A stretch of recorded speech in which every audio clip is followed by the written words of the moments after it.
What's up, guys? If you want to see what calls that I use, my go-to calls, check out this video. This segment is brought to you by the all-new Realtree Timber.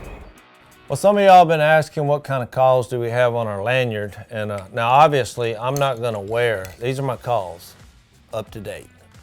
Now I'm not going to wear all these because if I got down and tried to get through the brush to a duck or to the duck hole, I'd probably strangle myself.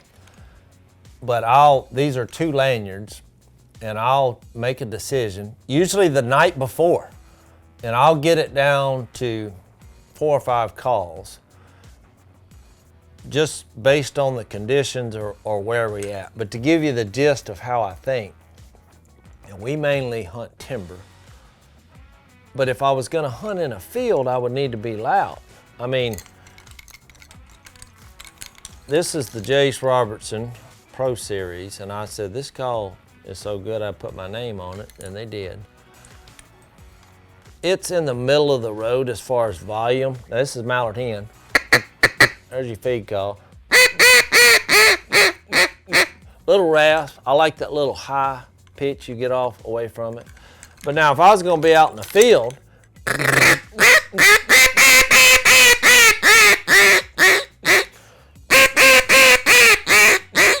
way more gravelly, way louder. What is this? This is the cut down. So, and vastly different. You're like, well, I thought all mallard hens sound the same. No mallard hen sounds the same. That's why we have different tones, and especially when you go with the wind.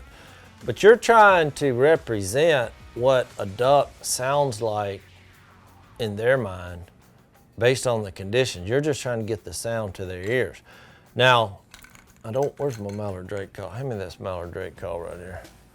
This mallard drake call, this is not very loud. So you say, well, are you gonna be able to blow that when the wind's up? No, it's not very loud. Now that applies for the teal call. If we have teal in the area or it's teal season, it's not very loud. You're gonna have to go to where the ducks are for them to hear that. But all these duck calls do is they finish the ducks in coming into your spread where they want to go generally anyway. That's why scouting is more important. Camouflage is more important. So you have wood ducks. I'm usually, if I'm in the area and there's wood ducks around, I'm gonna have wood duck call. Now in this case, you wanna do the sitting sounds. This is the flying sounds. You say, when do I blow that? Never. Unless you're doing a video saying don't ever do that, because he only does that when he's flying. Your decoys are sitting, they're flying, you want them to come in or swim in. So you'll do sitting sounds.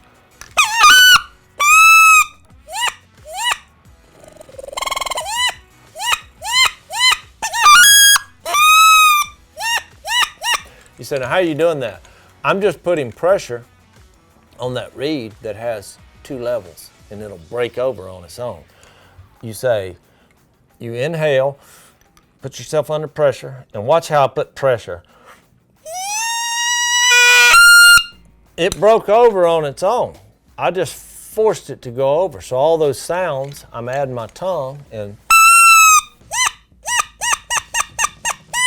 my tongue's doing this. So there's the wood duck. I have different tones and different calls, but I usually take 2 hen calls. Now sometimes I'll take this old triple threat. I mainly take this if it's gonna be a rainy, nasty day, and I have this tune lower than normal. So, and what I mean by that is, it's pretty low and raspy.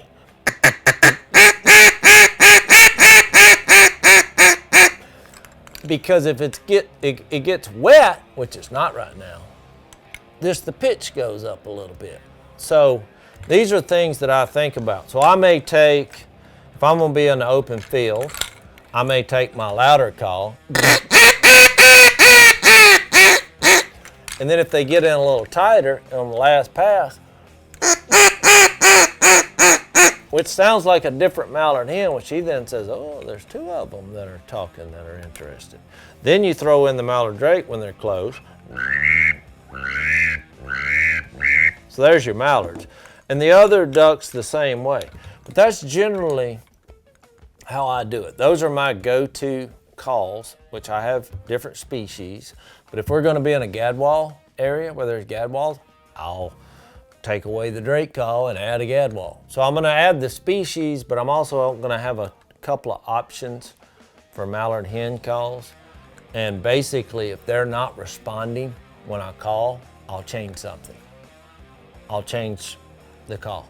And if nothing works the whole day, the next day I get on back down deep into the lanyard. I'm going to find a tone that's working in those conditions, and that's basically how it works. So if you like this video, you can push like. If you love this video, you push like and you subscribe.